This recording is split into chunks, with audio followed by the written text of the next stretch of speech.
110% 기회라고 생각을 합니다. 예. 내 집 마련하시는 분들은 지금 강추 싸게만 받으면 괜찮다. 여러분 지금입니다. 안녕하십니까? MJ 경매스쿨 MJ입니다. 안녕하세요. 마케팅팀 이경미입니다. 어떻게 또 여기 MJ 경매스쿨 유튜브까지 출연을 하시게 됐나요? 제가 이제 계속 일을 하다 보니까 저도 이제 내 집 마련에 좀 관심이 최근에 생겨가지고 요새 기사 같은 걸 좀 보다 보니까 경매 물건들이 엄청 쏟아진다고 하는 거예요. 나오죠. 그래서 이 중에 좀 저렴하게 제가 내 집 마련을 할 그런 물건들이 있을까 주워 담고 싶다.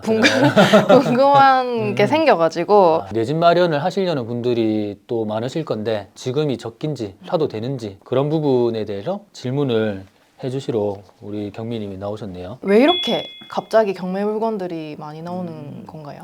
보통 이제 부동산 경매는 일반 부동산 시장과 역행한다고 많이 하거든요. 그래서 부동산 시장이 좋고 가격이 상승하면 경매가 안 나와요. 거래가 잘 되니까. 근데 지금처럼 하락장에 부동산 시장이 안 좋고 거래가 안 되고 가격이 내리면 경매가 많이 나와요.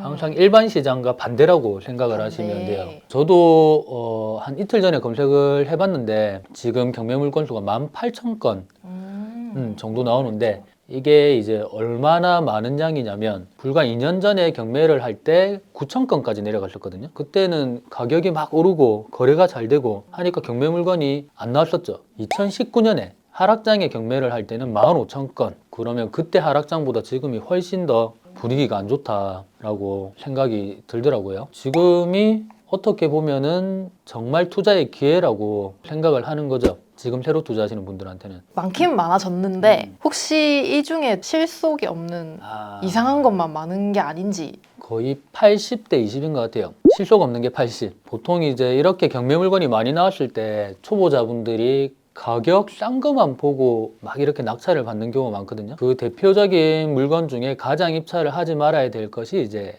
상가인데 한 10평 미만의 상가들이 또 많이 나와요. 그런 수익형도 많이 나오고 또 이제 시골 오피스텔이나 빌라 이런 것들이나 정말 채광도 안 좋고 분양도 안 된 이런 물건들이 많이 나오기 때문에 그런 거를 제외한 나머지 물건들은 싸게만 받으면 괜찮다. 그러면 지금이 확실히 기회가 맞는 걸까요?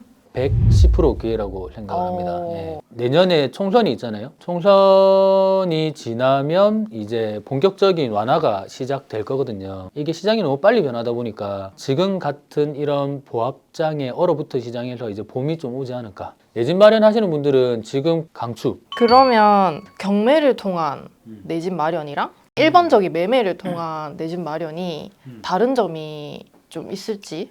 제일 간단한 건 가격이 틀릴 거고 경매는 아무래도 더 싸게 살 거고요. 그리고 보통 일반적인 매매 대출하고 경매로 낙찰받는 대출하고 한도가 좀 많이 틀려요.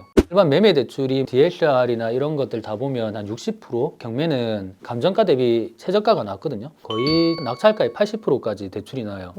한도가 굉장히 높은데 금리는 조금 경매로 받는 게 조금 높다. 일반적으로 그렇게 볼 수가 있겠죠. 그러면 경매로 내 집 마련을 할 때 놓치면 안 되는 포인트 같은 게 있을까요? 일단 좀 제대로 된 거를 받아야 되잖아요. 그래서 그 목적이 되게 중요할 것 같아요. 내 집 마련을 하는데도 약간 투자가 플러스 될 것인가, 좀 오를 만한 거를 살 것인가, 안 올라도 내가 좋아하는 걸 살 것인가. 이게 첫 번째 차이가 날 것 같고, 난 내 집 마련 플러스 가격 상승도 하고 싶다라고 하면 아무래도 입지, 위치 좋고 약간 대장급을 조금 무리하더라도 그런 걸 사면 다른 게 5천 1억 오를 때 그런 것들은 3억 4억 5억 이렇게 올라버리니까 훨씬 더 낫죠. 영혼을 끌어모아서 사든지 아니면은 내가 좋아하는 그 동네 아파트를 사든지 그게 가장 기본적인 맥락일 것 같고, 두 번째는 거의 기본 아파트 볼 때 저희가 보는 게 이제 방향 볼 거고요. 뭐 남향인지 동향인지 서향인지 볼 거고, 그다음 채광, 해가 잘 드는지 그거 볼 거고, 그다음 뭐 수리 여부. 사실 수리 여부를 알아내기가 쉽지는 않거든요. 내부를 모르기 때문에. 그래서 뭐 샤시 수리된 부분을 보든지 뭐 방화문을 보든지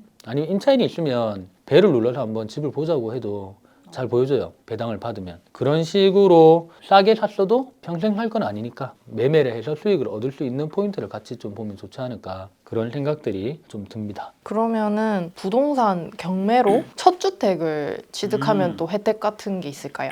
생애 최초. 네. 생애 최초는 딱 두 가지 혜택이 있거든요. 일단 취득세 지원을 해줘요. 12억 이하일 때 200만 원 거기에 사는 조건으로. 그리고 생애 최초 대출이라고 금리가 낮은 상품들이 되게 많아요. 지금 금리가 그래도 4, 5% 하거든요. 한 2%대로 그래도 저금리로 대출을 받을 수 있는 엄청 방법들이 낮네요. 있기 때문에 생애 최초는 무조건 대출을 많이 받아서 금리가 낮기 때문에 그런 것들을 쓰면서 약간 거주도 하고 투자도 하고 두 마리 토끼를 같이 잡는 방법으로 하면 좋지 않을까. 결론은 무주택자분들 지금 무조건 경매로 내 집 마련해야 된다. 여러분 지금입니다. 더 보실 필요가 없을 것 같아요. 설 전까지가 굉장히 좋은 시기거든요. 설 지나고 3월 되면 또 이제 이사철이 되기 때문에 또 뭔가 거래가 돼요. 움직이고. 근데 지금 크리스마스나 1월 특히 이제 투자도 안 하고 이사도 안 가잖아요, 잘. 저는 이런 시기에 가장 싸게 살 수 있다고 생각하고 계속 싸게 넣어보는 거예요. 비싸게 하나를 받는 것보다 물건을 많이 찾아가지고 저가 입찰을 해보는 게 가장 좋은 방법이 아닐까 생각을 하고 이 정도로 말씀을 드렸으면 이제 낙찰을 받으셨으면 좋겠습니다. 오늘은 전국의 무주택자분들 그리고 내 집 마련 시기가 정말 궁금하신 분들이 경미님의 질문을 통해서 시기가 언제다? 지금이다. 지금이다. 1월까지 받아야 된다. 빨리 받아야 이 포인트를 정확하게 인지를 하시고 본격적으로 입찰을 하실 수 있는 그런 시기가 됐으면 좋겠습니다. 네, 그러면 추가로 더 궁금한 점이 있으신 분들은 아래에 댓글 남겨주시면은 질문들을 모아서 저희가 또 좋은 영상으로 찾아뵙도록 하겠습니다. 그러면 오늘 영상은 여기까지 하겠습니다. 다들 고생하셨습니다.